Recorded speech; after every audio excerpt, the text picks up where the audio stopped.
Here. Court's called to order.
No doubt in the mind of the Commonwealth that this prisoner is a confirmed chicken thief. He has no place in this God-fearing community. He is a vagrant. He cometh from no man knows whence. Since arriving in our midst, he has been known to do no honest work. The Commonwealth of Kentucky asks, yea, demands, that he be adjudged guilty and sentenced to 6 months on the chain gang.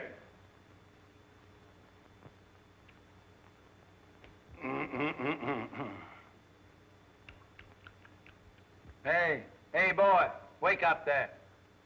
Sheriff, wake him up there. If anybody's going to sleep in this court, it'll be me.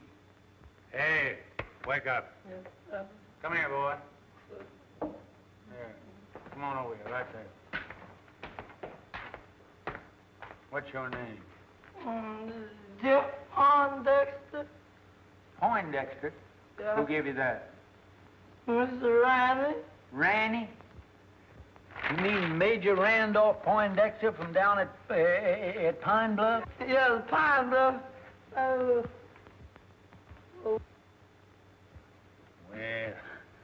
looks like you Poindexters is always getting mixed up with some chicken somehow.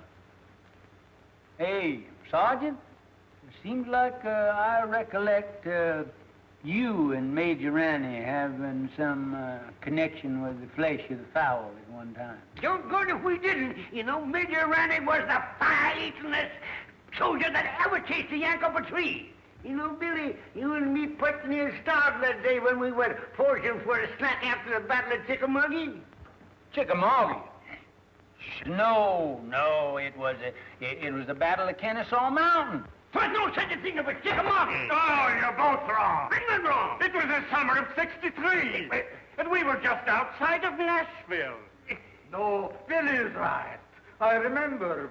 For wasn't I there, Mitchell?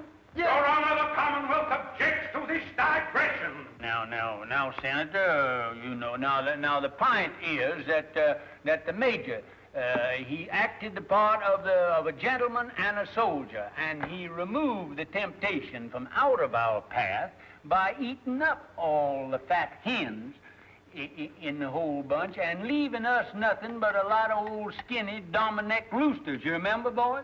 Come to think of it, Billy, they were Plymouth Rocks. There was no such a thing. There were Yankee chickens. There was Rhode Island Reds. But I know, but I could no, go Plymouth for it. Rocks. Yankee, there was Rhode Island Your Honor!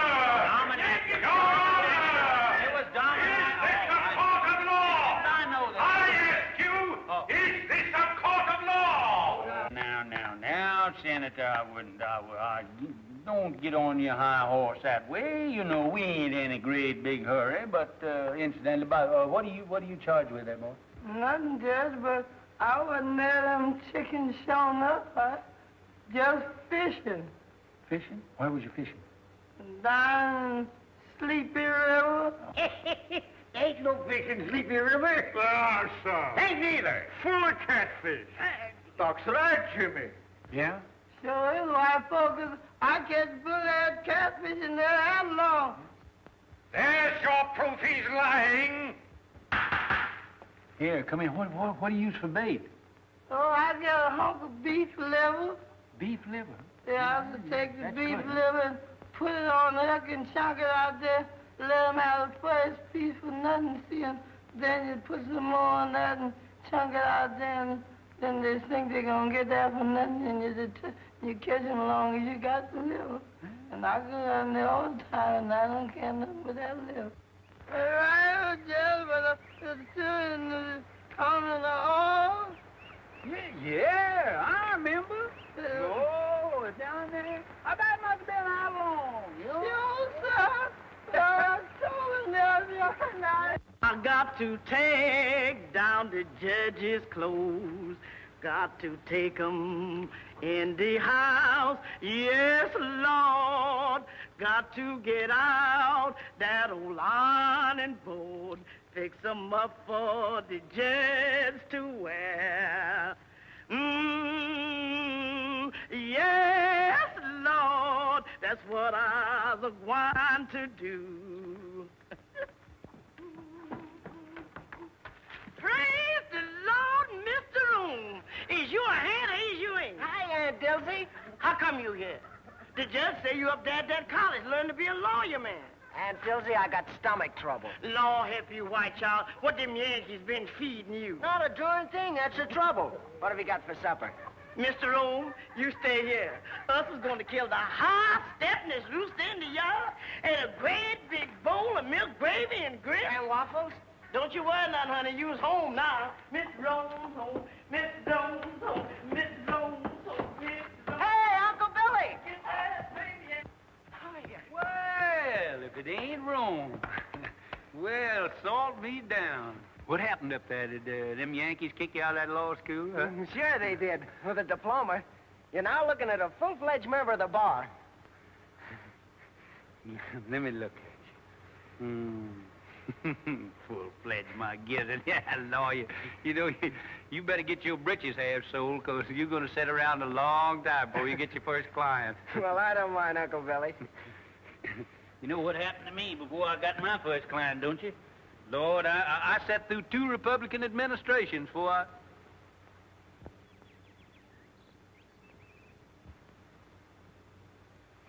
Who are you playing? Oh, I'm just doing a little practicing here for the championship. I got Jeff here. He's doing the retrieving for me. Me and Herman Felsberg is going to play against Jimmy Bagby and Doc Lake. 2 of them balls down there, will you, Jeff? 2 games. Mm-hmm. Remember the last time? I'm going to show you what had happened to Jimmy Bagby now. If he's, just want to show you how far I can... Ooh, look at... Look at them Yankee shoes you got all that, Jeff. Look at that. Yes, I never seen shoes with buttons on them before. I seen pants, but... Oh, say, that's fine.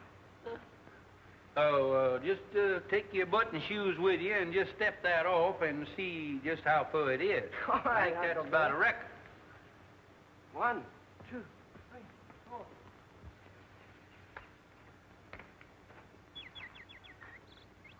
Hello?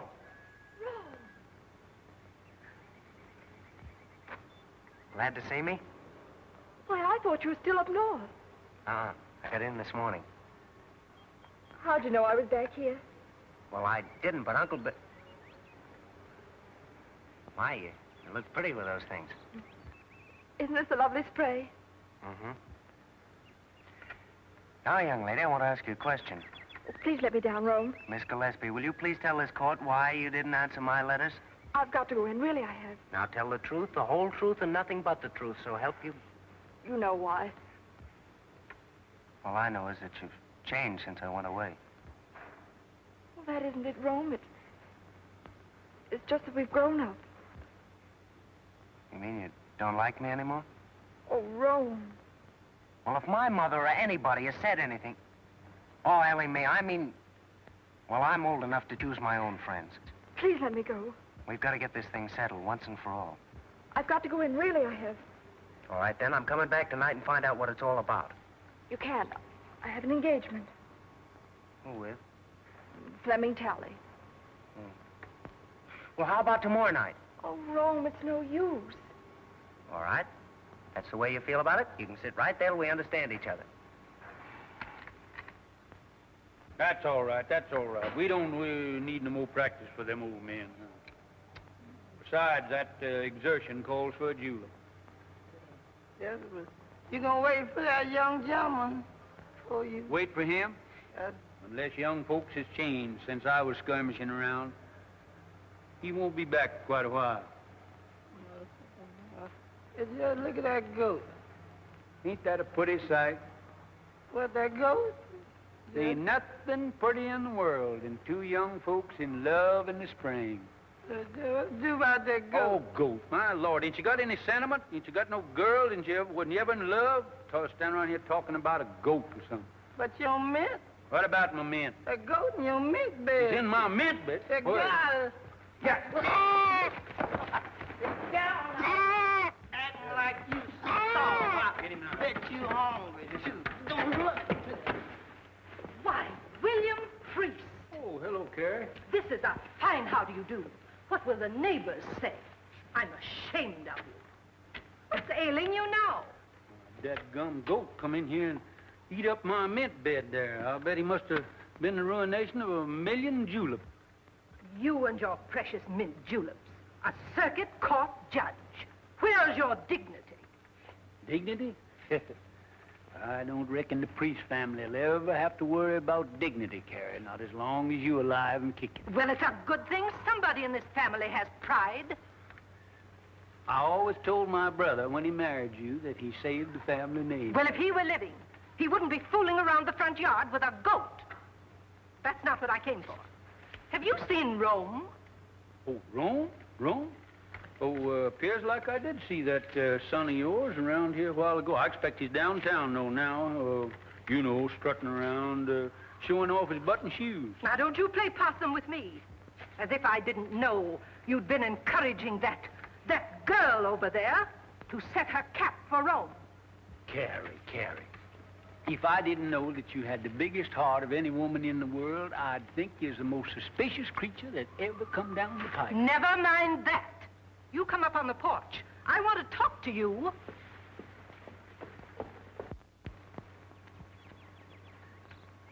If I'd have known that's the way you felt about it, I wouldn't have hurried home so fast. I'm sorry, Rome, but after all, you have your career, your family, and everything in the world that matters to you right here. I don't think you care what matters to me. That's not fair, Rome.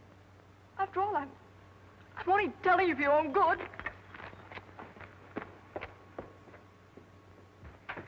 William, I'm not a woman to beat about the bush. This business of Rome and that girl next door has got to stop. What do you got against Ellie Mae? She's an awful sweet girl, seems to me. She's got gumption, and she teaches school, and supports herself. I don't want to be unkind. She may be a very nice girl and all that. But after all, Rome is one of the Kentucky priests. And the name of priest means something in Kentucky. Well, I've never heard that it meant intolerance. It means good stock and family pride. You know the kind of stock she comes from. Yeah, her ma come to this town penniless and died, giving birth to Ellie Mae. I remember the night. She was a frail little woman. Wasn't any bigger than Ellie Mae is now. And just as pretty. But who was her father? Well, nobody don't rightfully know. Well, family may not mean anything to you, but it means a whole lot to me. I'm not going to have my grandchildren come into the world under a cloud. You haven't by any chance picked Hod Maydew as a grandpappy, have you? Oh, I know you've never liked Senator Maydew. But you can't say anything against his folks. They've got money, they're an old family, and Virginia's a lovely girl. She's always been crazy about Rome. He could do a lot worse. Well, I guess me and Rome, we ain't got anything to say about it.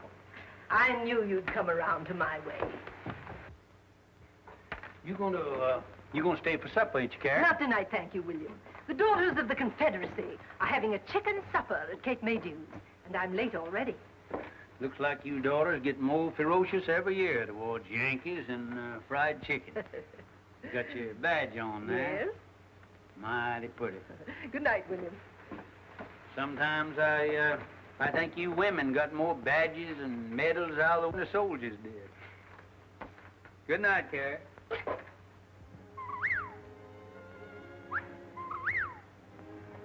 Listen to that old whippoorwill calling his mate. Him and his kin has been nesting around here for nigh on 30 years. It's a lonesome kind of sound, isn't it, Uncle Billy? Tis so. You know, the good Lord never meant for nobody, either man or bird, to live by themselves. Uncle Billy, why didn't you come and live with us after Aunt Margaret died? Oh, I never could stand him all's cooking.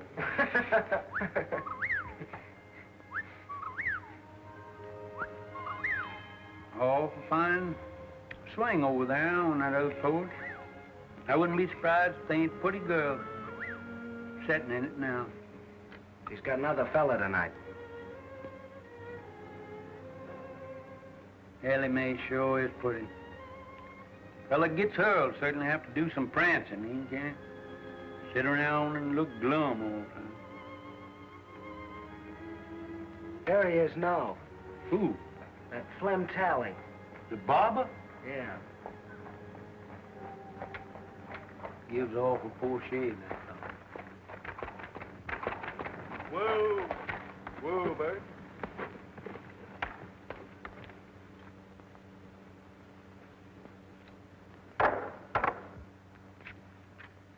Yeah, I am, honey. Here's good news.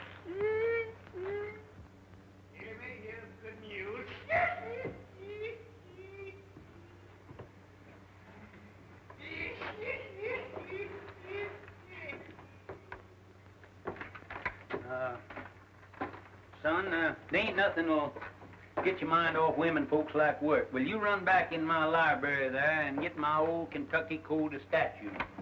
It's an old calfskin book up on the top shelf there. It gets me, that brain there. Long years, I'm just gonna see if I can't stop him. Gabby Rives and Joe Herringer, you know, the boys that work for me down at my barber shop. Well, they comes to me tonight and wants me to go over to Old Town. Some high-flying gals over there. But I tells them no. I can have all the fun I want right here at home. Now, guess who I was talking about? Couldn't I make you some lemonade? Lemonade? Sure, honey. And I got something to sweeten it with. Right out of the mountains and kick it like a mule.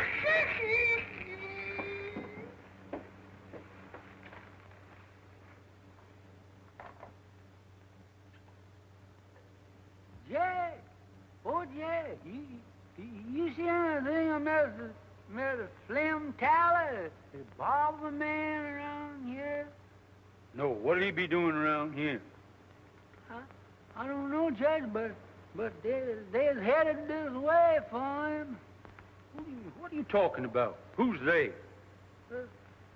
Some lady's pappy, two-barrel shotgun. He said Mr. Tally's been messing around. He sure is in a killing mood. Well, you mean that he's going to annihilate him? No, sir. He just gonna shoot him. That's all. Well, there ain't a thing that I can do about it. My job don't stop until they've got him all laid out in the morgue, full of buckshot, cold and dead and ready for burial, then I steps in. But you, Judge, you are the law. Oh, I can't do a thing about it, as I said before, until the shooting is over. And then I'll certainly see that the murderer gets a fair trial.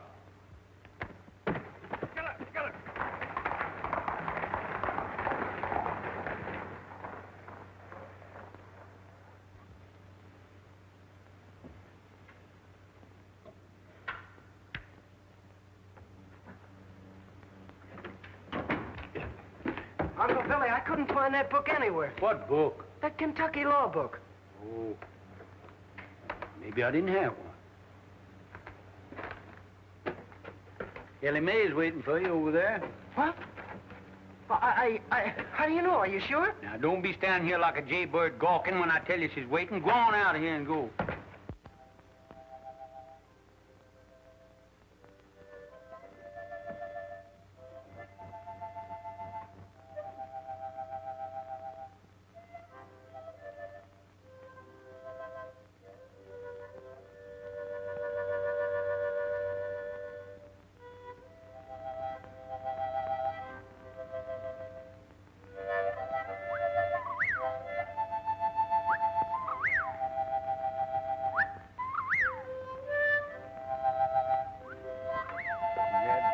Whippoorwill. Mighty poor company on a night like this. Good night, Dad.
Been a long time, honey, since you and the babies went away. Oh, Rome come home tonight.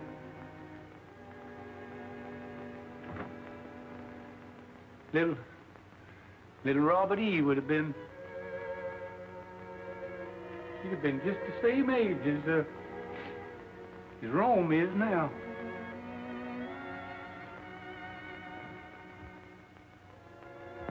I guess it's Rome coming home is what makes it seem more lonesome than ever around here.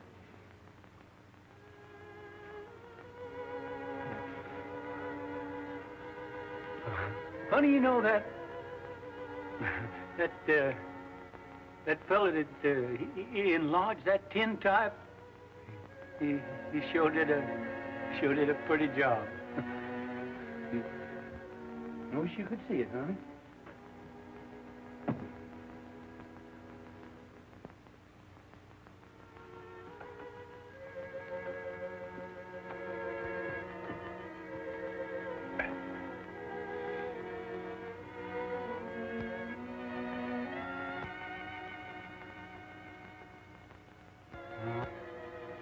See, that fella put that gilt on there. Regular humbug.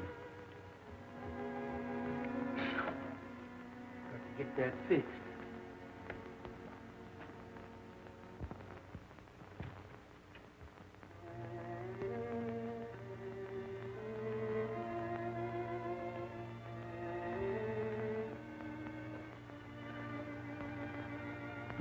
Honey, it sure is a pretty night. Been awful late spring. But I don't know when I've seen the flowers looking better this time of year.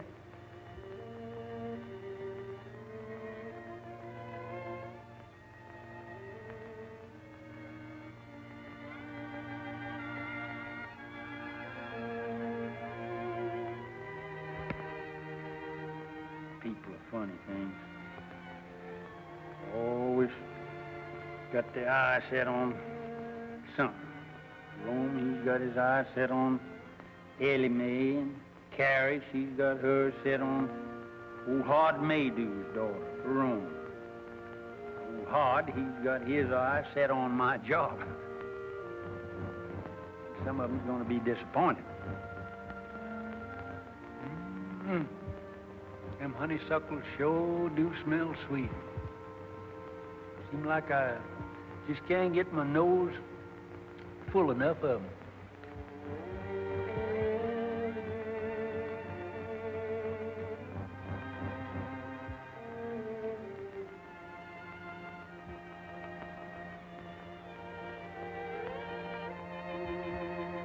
That burn, honey. There's Bob Gillis over that grave.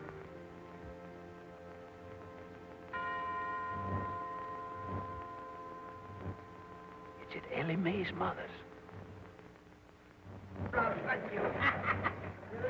You're a pretty boy, though. Yes, sir, you is. Hi, Jimmy. Hello, Billy. What are you doing there? Figuring on getting called to the colors again? Hello, Gillis. Well, Never know what them Yanks is going to do. We licked them once, and I'm keeping old Deadeye ready in case we got to do it again. Say, better look at old General Forrest there. Think he's gonna need a little shoeing pretty soon. Well, I'm mighty busy right now, Billy, shoeing them two horses over there. Hey, Bob, we better take a look at the judge's horses, some of them.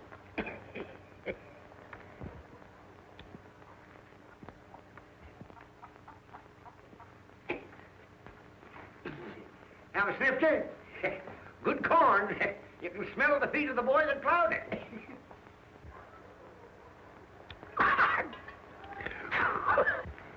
That breath of yours is like a hot mince pie. Where you going? Going fishing. Sleepy River. Sleepy River. Why don't you fish in the trough there? Need shoeing? no, all right for a while yet. Hey, bad scar you got there. Bullet? Yeah. Get that in the war? No.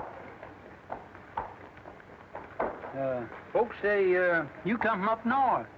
Must have got that up there.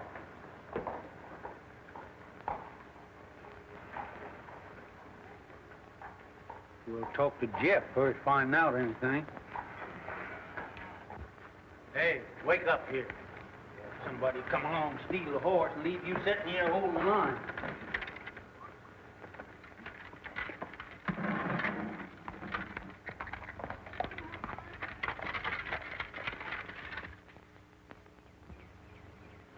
All right, come on with that beef liver now. The bait is in bait bag. All this keeping head Hurry up now. and liver.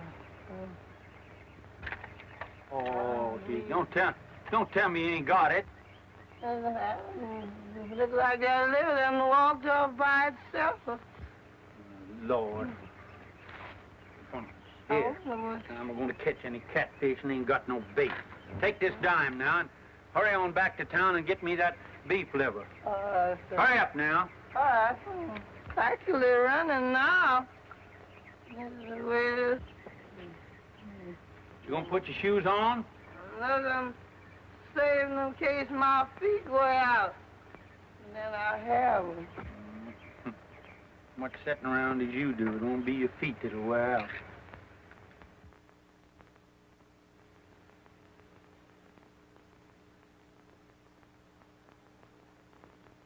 Master Jesus wrote me a note. He wrote it on the wood. He tell me to put on my Sunday clothes, for he's coming to fetch me soon. Master Jesus wrote me a note. He wrote it in a star. Say he gonna wash me white as snow. Though I be as black as tar. I got a hat and this good old pretty vest hanging up in there doing nothing. Fine crab. Well, plague take you, I thought I told you to stay away from that Yeah, vest. but Judge, it got hung up on Yeah, you got my coat on there, too. Yes, but this old skunk coat. Skunk coat? I mean possum. What do you mean, possum? Rabbit. Rabbit? Say, listen, every inch of that is raccoon. Better be raccoon. I took it off a rich Yankee. Now you get in there and put them things away from there. Better get on over at that festival there. Dilsey might be needing you, too. How are you, Judge? Just Oliver, Ever. Just Oliver. I'm afraid it takes ice cream and cake to get you old soldiers out of Judge. If the Lord ever gets in a jam, why, he knows who to call on. That's right. Going to church isn't everything there is to it. Evening, Senator. Good evening, Reverend. Good evening, Judge Breeze. Good evening, Rod.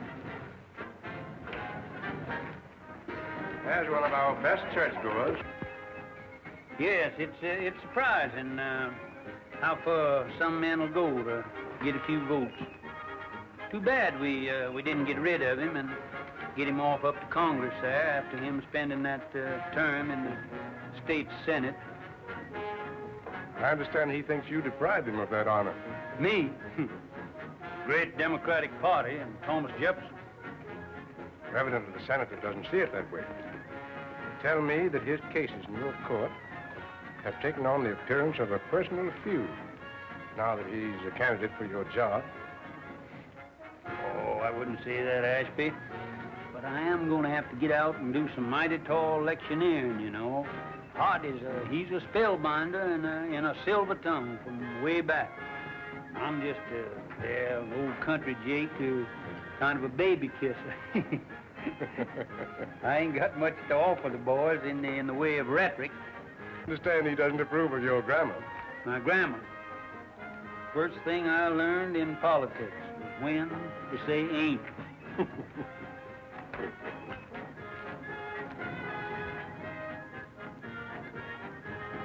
Speaking of ice cream, did I ever tell you about Shiloh?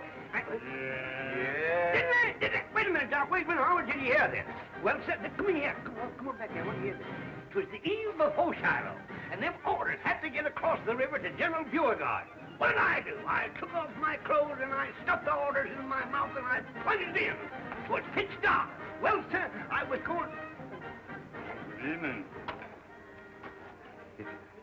Swimming again, Jimmy? Where was I? Where was I? Right in the middle of the river. Yeah, yes, sir. There you're swimming in 12 miles to go yet. And there I was, swimming and swimming, diving under and around Yankee gunboats all around me, surrounded by Yankee gunboats, and me dodging them right in... Gunboats? Yes, Putting them gunboats in there is a new tax, ain't it, Jimmy?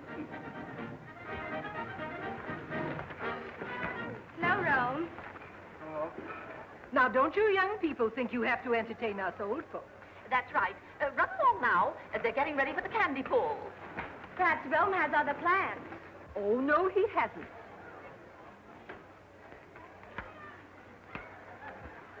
I declare, Virginia gets prettier every time I see her. And I know you're happy to have Rome at home again. Oh, he's such a nice boy. Don't they look fine together? Look at them, Horace. Ah, yes. Youth beauty. Why, I remember when I first crossed the threshold of my young manhood and listened to the sweet murmurings of my heart.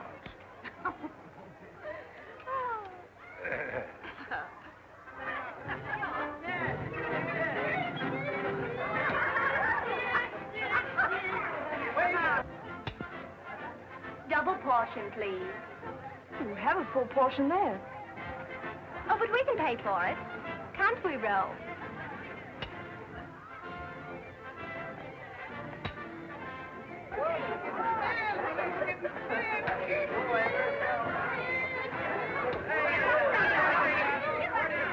Gentlemen, I propose to conduct my campaign on a dignified basis.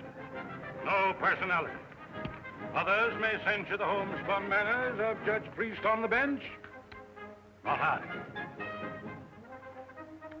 Others may question the methods by which he has held political control of the county for a quarter of a century.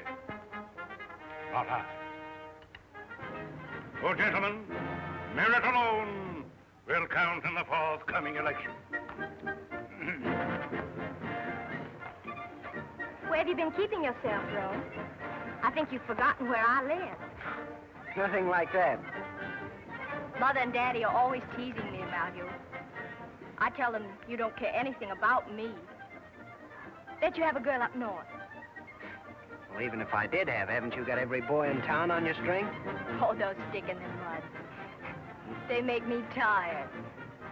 Besides, I've been waiting for somebody else.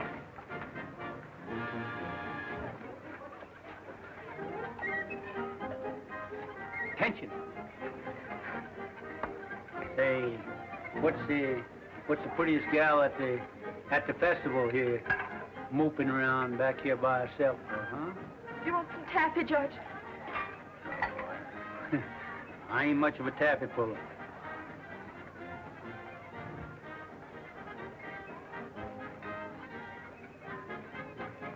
On second thoughts, you can give me a wad of that, too. All right, put the butter on your hands first. Oh.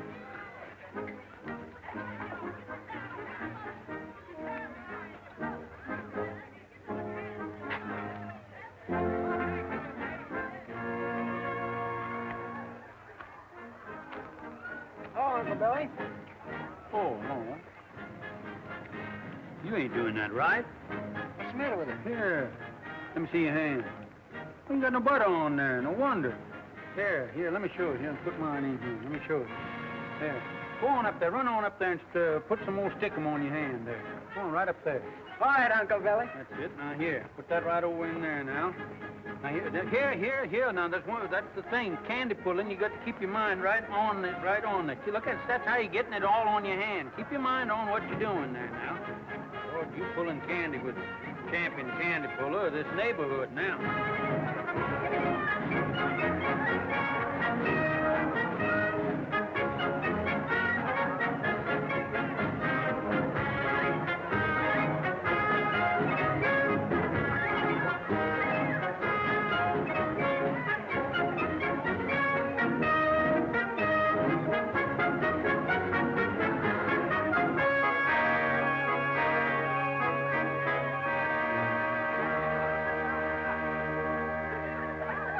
I think this is your fault. The sun shines bright in my old Kentucky home. This summer, the darkies again.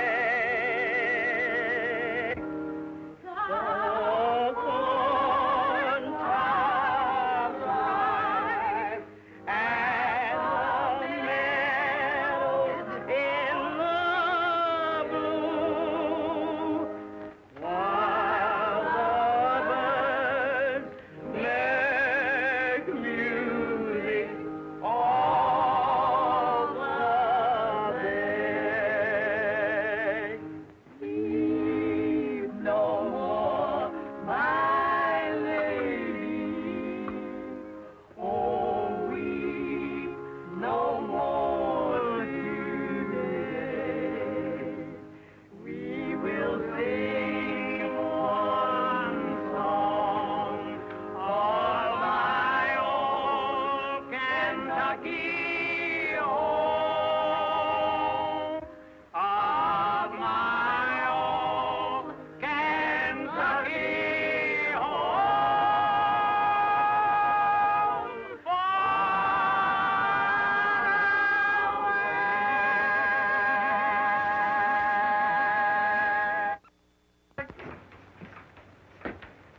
Morning, everybody. Good morning, Judge. You next. Hey, Flem, you got the only lively spot in town. Here, Gabby, what's the latest news in the paper this morning? Hello, Lodge. Howdy, Judge. Hey, you ain't been in lately, have you? Good morning, Mr. Morning.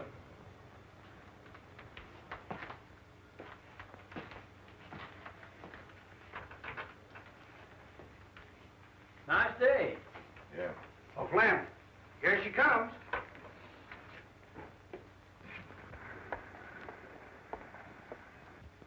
And does she like her Flemish? Hey, Flem, when you two getting hitched? Don't know if I heard nobody talking about marriage. You ain't scared of no shotgun wedding, are you? Not as long as she ain't got no paw.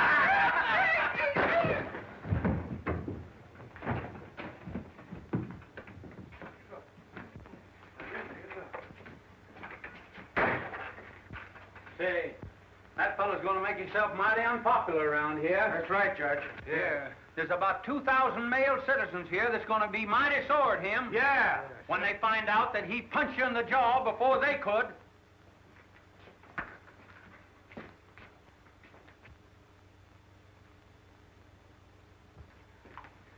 Yes, he's going to be awful unpopular around here.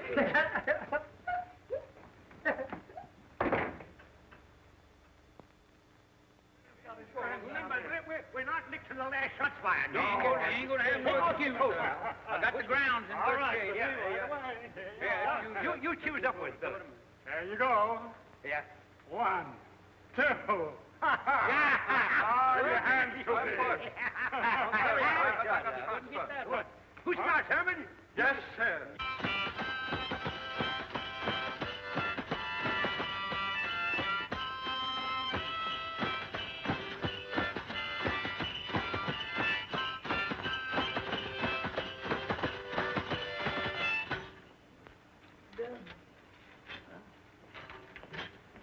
My wife and I live all alone in a country called our home. Ain't put enough in that just like more than that. Yeah, enough. You got to spare one of them. Desolate. Yeah. I ain't trying to tell you what to do, but I just like always thinking about it trying. Hey! Cut them monkey shines. How you expect a judge to win that croquet game with no solace in his stomach? Hey, Desi, you done forgot the jug. The jug here. All right, you can't say I never told you now. Leaving somebody here with all this stuff. I bet she gonna blame me for... Don't see you around much. No. Kind of keep to yourself, don't you? Yeah.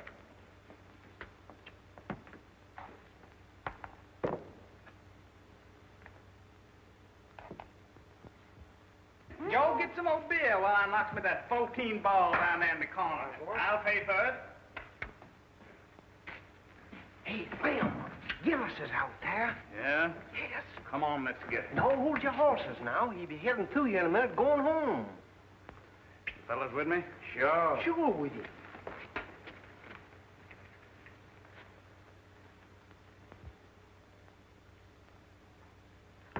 Another? Nope.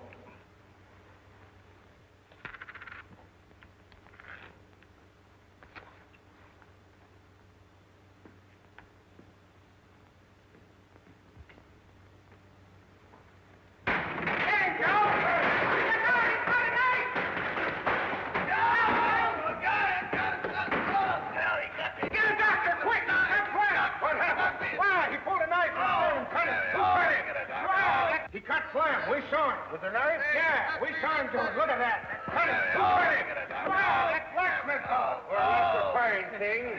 Get a doctor.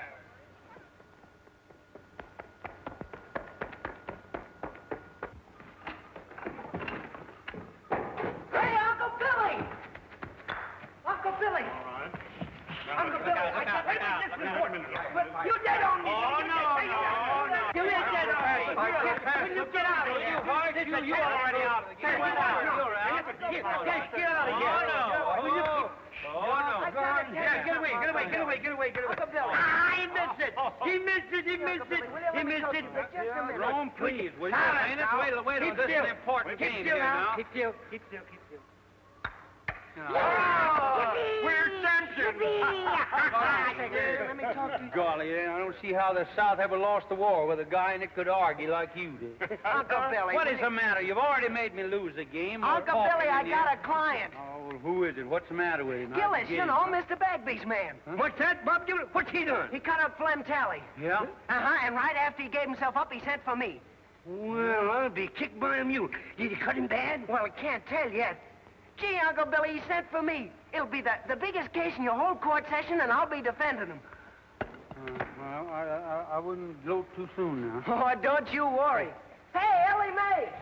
Yeah, I'm going to get down to the jail and see what that fellow's got to say for himself. I'm going to see Tally. Darn robbers, they robbed us out of that, Herman. Now, you better get on down there with me because you're liable to get a chance to go as bail. Ellie Mae! Ellie Mae, I got a client. Oh, Rome, I knew you would. Come on over. I want you to talk to Uncle Billy and tell you all about it. That sort of novelty, Herman, the barber getting cut up. Whoever cut him up couldn't have cut him much if they used the barber's razor. Where's Rose? I won't have it, that's all. He's getting mixed up with that kind of people. Oh, what's he done now? Well, he's done enough. Mother, what's the matter? Something wrong? If you're in the habit of discussing your affairs before strangers, I'm not. Well, Ellie Mae's not a stranger. Excuse me, Rome, I'll go. No, wait. All right. I have nothing to hide. Carrie, what's the matter? Have you been out in the sun too much? You shut up, William Priest. I hold you responsible for everything that's happened. Are you going to defend that man? Mr. Gillis? You bet I am. Oh, no, you're not. Mother, what do you mean I'm not? I suppose you know what's behind this drunken brawl? No? Well, then I'll tell you. They were fighting over that girl in a saloon. Mother, that's not so. Carrie, you can accumulate more misinformation in a shorter time than anybody who told you all this rigmarole. Virginia made you. Who?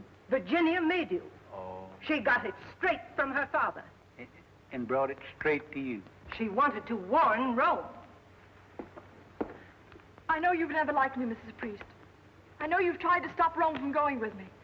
And I know you think I'm not good enough for him. But let me tell you something. If Rome were half as mean as you are, he wouldn't be good enough for me. Well, of all things. Carrie, looks like you run second. Oh, no, I don't. If Rome's father were alive, he'd back me up. Rome's already got himself talked about all over town with this girl, and I'm not going to have him publicly defending her in court.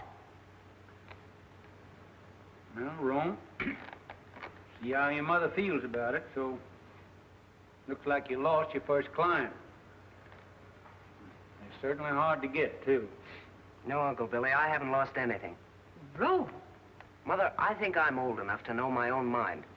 I said I'd defend Mr. Gillis, and I'm going to go through with it.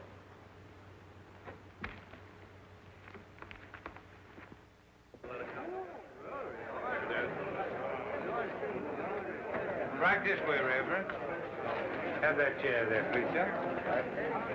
Hi, Harry. Hi, Luke. How are you? All right.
May it please the court.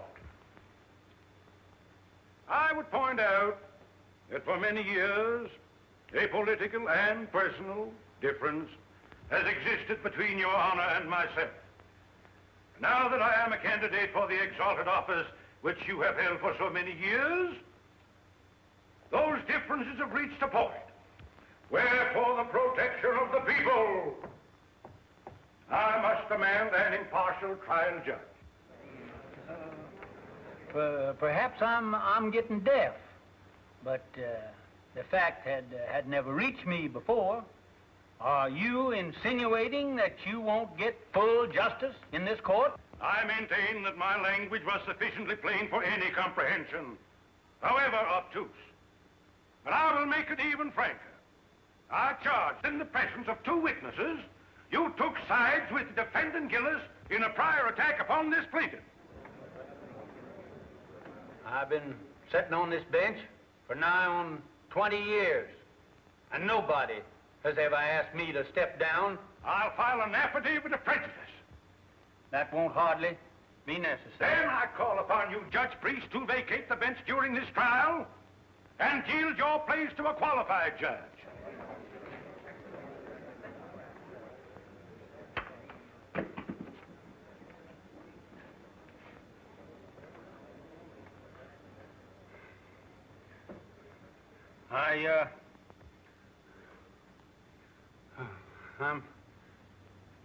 I'm not denying, Senator, that you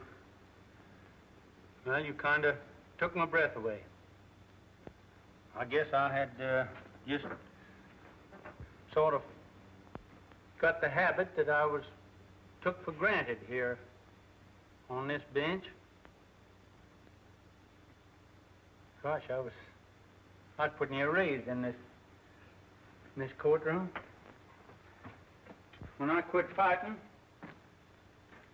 65,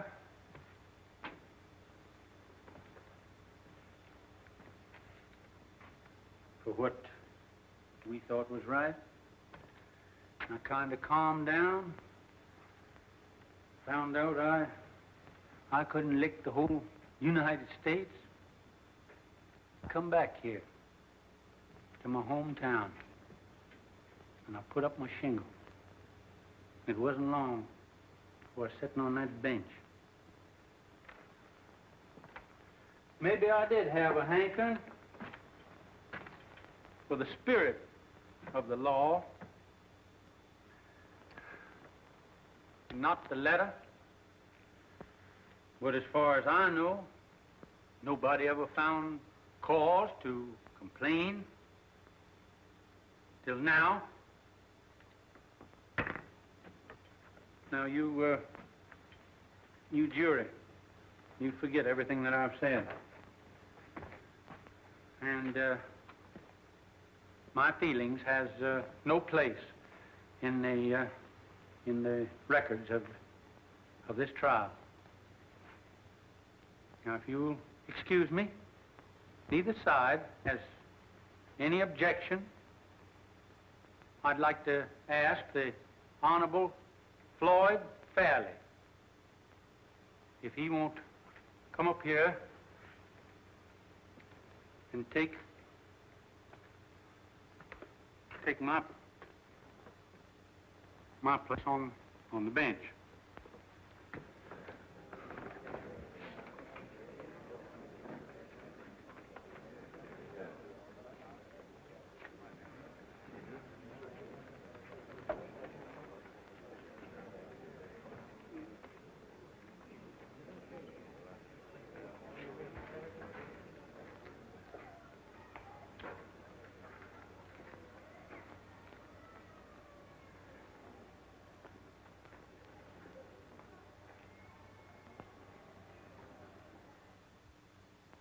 Well, what happened then?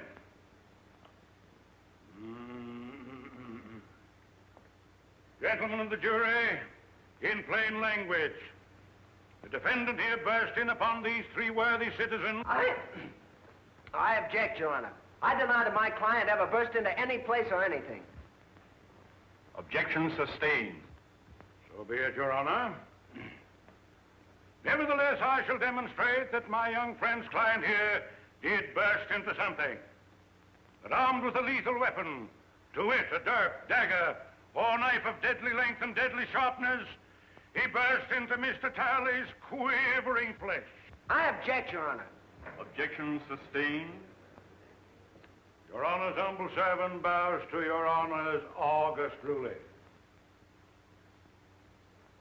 In due time, Mr. Talley's scarred and mutilated person will bespeak the verity of my claim with a silent eloquence far exceeding the powers of my poor tongue.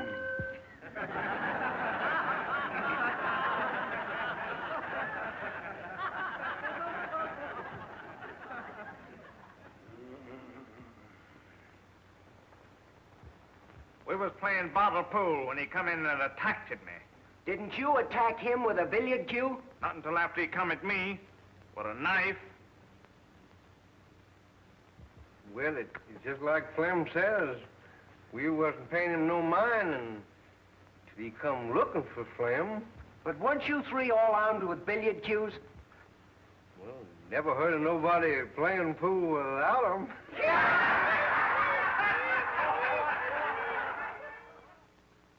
It's just like Flamin' Joe says. He come in looking for trouble. You don't like the defendant, do you? Who does?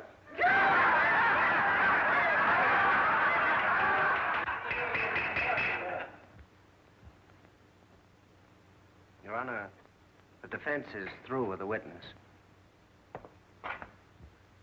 I should think my young learned colleague would be glad to be through with the witness.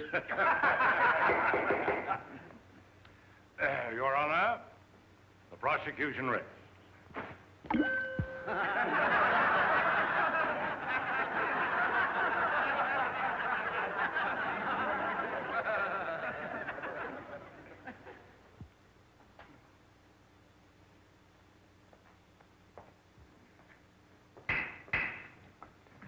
Before the defense proceeds, this court recesses for half an hour.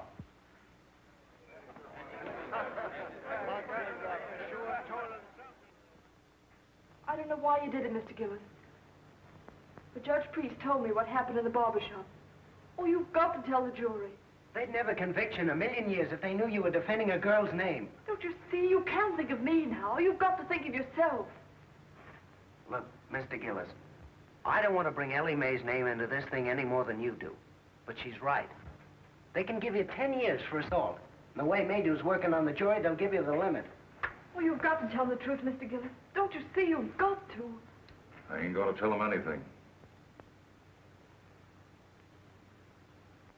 Yes, sir.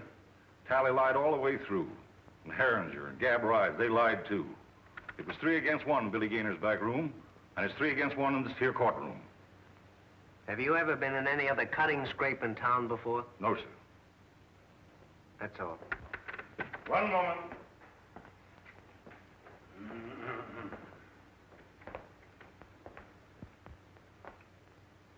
Where do you come from, Mr. Gillis?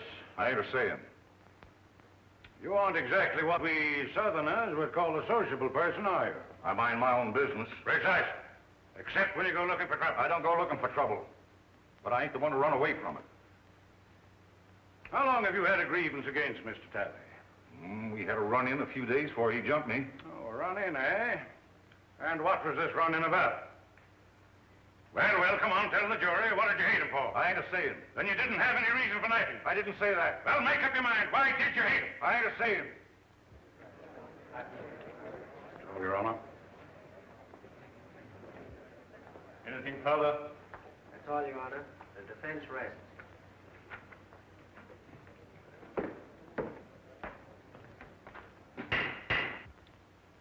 This court will adjourn till tomorrow morning.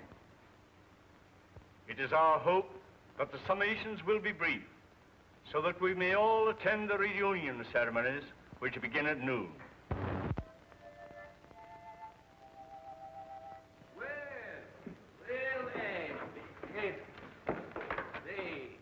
This is a pleasure. I don't get the chance to do this often. You certainly does me honor. Here, Jeff, make the Reverend comfortable there.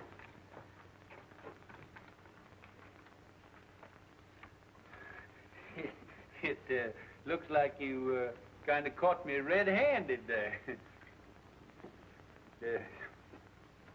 Could I, kind of inveigle? Been a long, tiresome day, and it's mostly mint. No, thank you, William. I appreciate your subtlety. You know, I kind of thought that you'd be working on your Memorial Day address for tomorrow. Well, that'll take care of itself.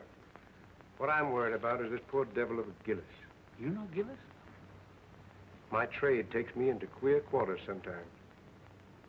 Well, I feel just as sorry for that fella Gillis as you do. I'm plumb out of it. Hard got the best of me.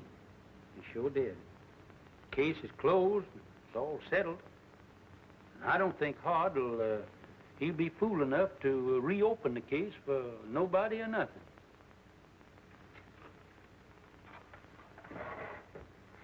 William, I have a duty to perform. A Christian's duty. I'm going to violate the sacred confidence of another. I'm going to break a pledge of secrecy because it's the only course that I see that lies before me. I'm listening, Ashby. 25 years ago. The judge is sure been hard misery. Reckon folks ain't been acting just right. Maybe his stomach's been complaining, and he needs a toddy this night. Yes, Lord. Yes, Lord. 'Cause tomorrow he's got to be like Mr. Sampson. Saving Daniel from the lion's den. Saving Daniel from the lion's den. Yes, Lord. Yes, Lord. The judge could do with a toddy right now. Yes, Judge. Yes, still see soon as you get me some men. Oh, Jeff. Jeff. Come on, hurry up here. Come on here when I holler at you. Where you been? Well, I was... Hey, listen, you want to earn that old coonskin coat of mine? I can have that coon coat, Judge. Thank you. Yeah, wait a minute. Come back here. You can if you do everything I tell you to. Do you know a gentleman by the name of Mr. Hard Maydew? Yes, that mean man, that coat house. Yeah. Well, now you see that he gets that, but don't you let him know how he got there. That's see? all I got to do, Yeah. sir. Well, Thank say, you. wait a minute. Can you play Dixie on that thing there? With that coon coat, yes, I played Dixie with Marching Through Georgia. Way ahead. Marching through Georgia. Yeah. I got you out of one lynching. Yes, but for that coon coat, I know that I was going to Get you get playing that Marching coat. Through Georgia, I'll join the lynchers.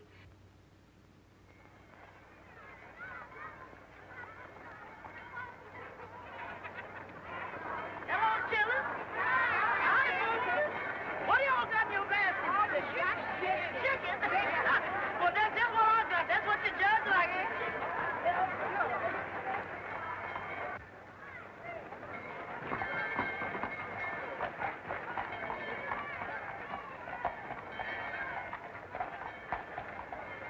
Hey, the jury's coming in. Hey, Lem, come on, the jury's coming in. I'm telling you, Sheriff, we've lost the bass drum. How could you lose a bass drum? Someone stole it. We need it for the parade.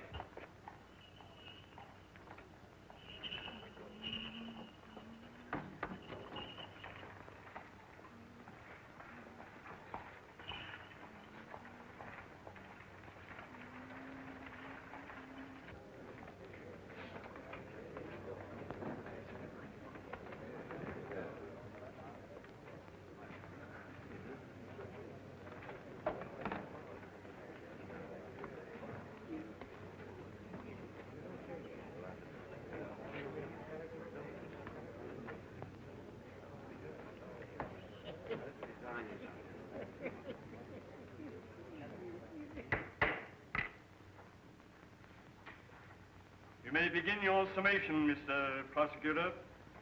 Hey, please, Your Honor.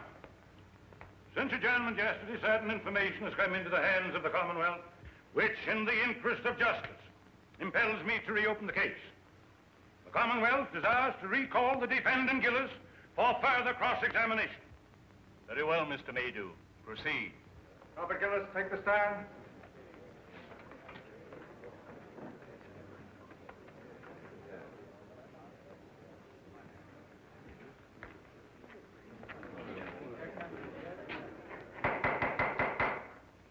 Your Honor, as I recollect our procedure, for the time being, I'm an ordinary member of the bar.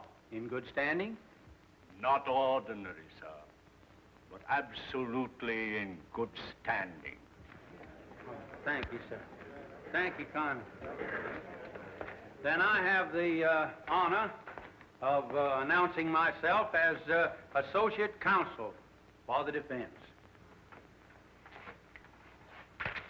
Seeing as the case has been reopened,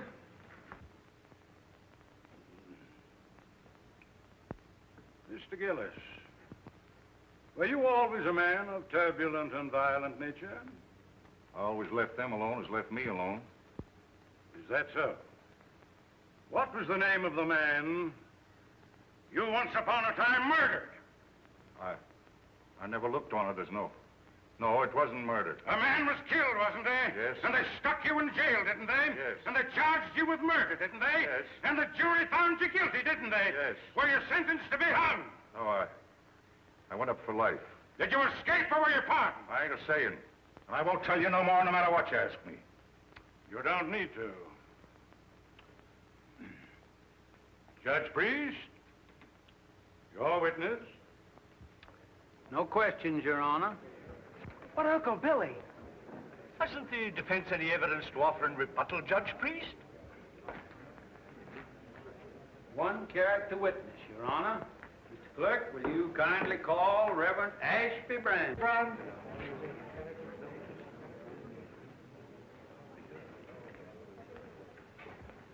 You solemnly swear to tell the truth, the whole truth, and nothing but the truth in the case now pending in this court? I do.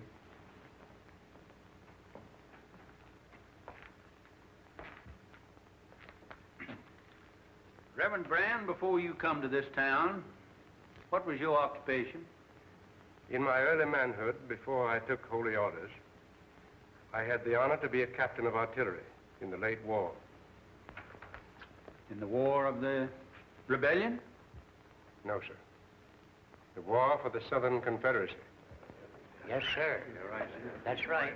He's right. My error, One moment, please, Your Honor.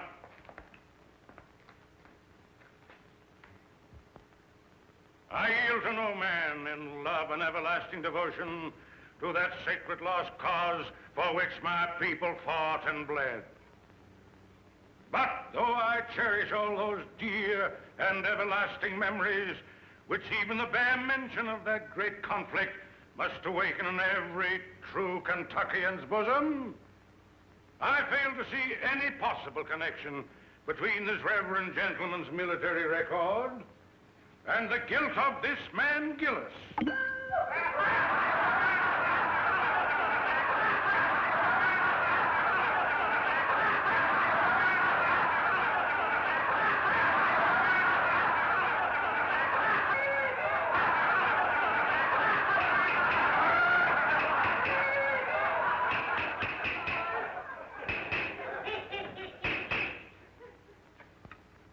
I think the court will commit no grave legal error by allowing a minister of the gospel to tell his story in his own way.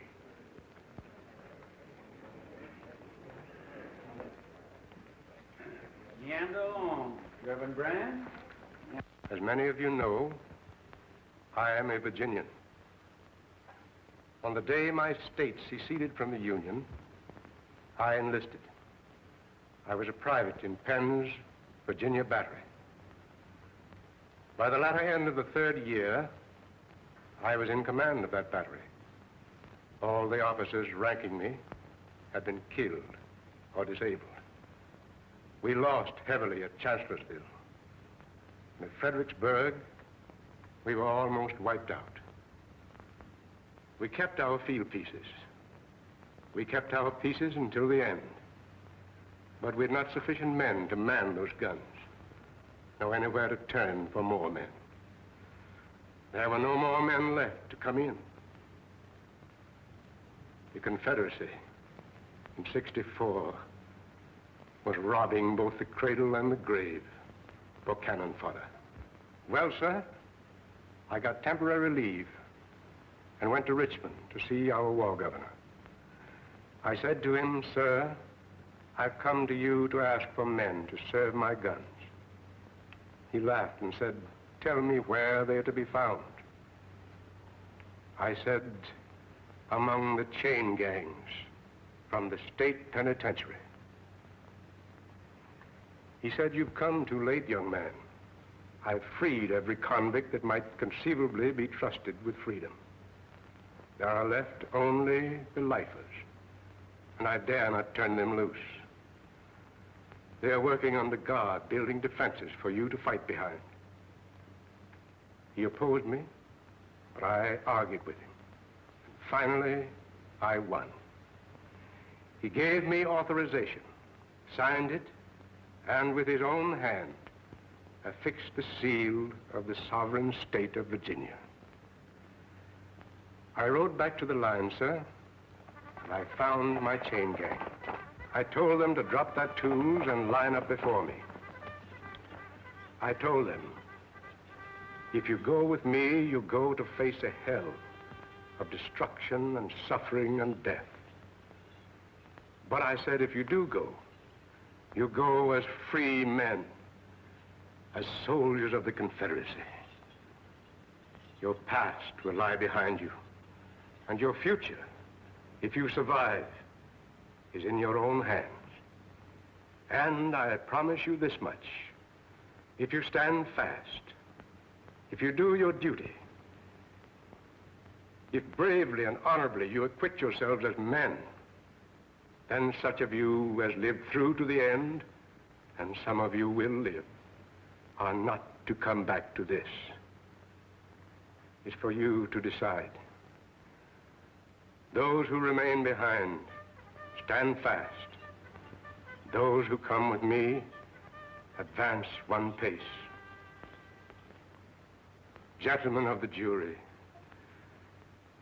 I tell you, they came at me like a wave from the sea, every one of them. And as time went on, they won for themselves the name of the battalion from hell.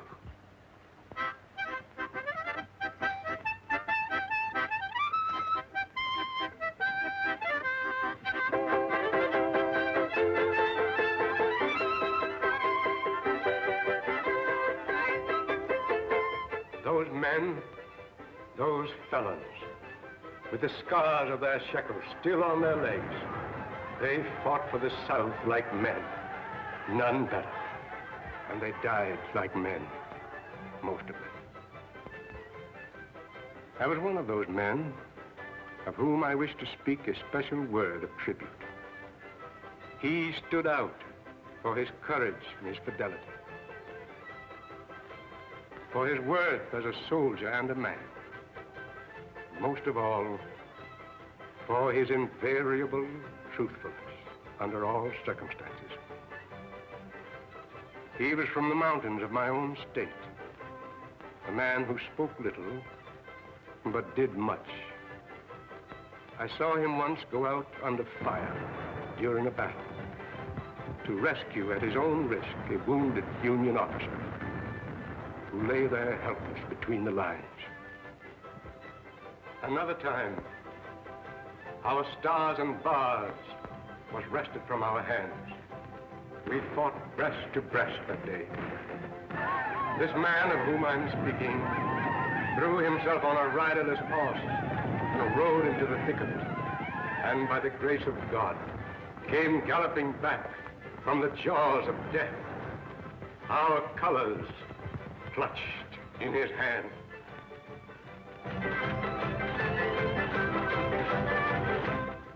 And another day, when every man who served his gun accepting him was down. I saw him when the Union infantry charged, sitting astraddle his useless gun, and with a rammer for his only weapon, waiting for the enemy to come within reach. The countercharge from our infantry saved him.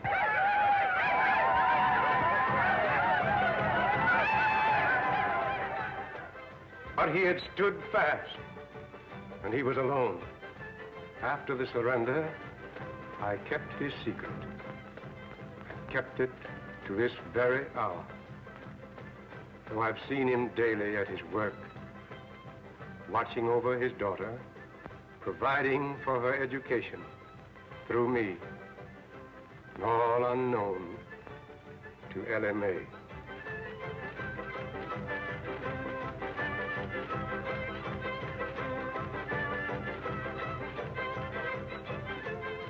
Gentlemen, as a soldier, I knew that man as Roger Gillespie. You know him by the name he now wears, Robert Gillis. Hooray for John Davis, the Southern Confederacy, and Bob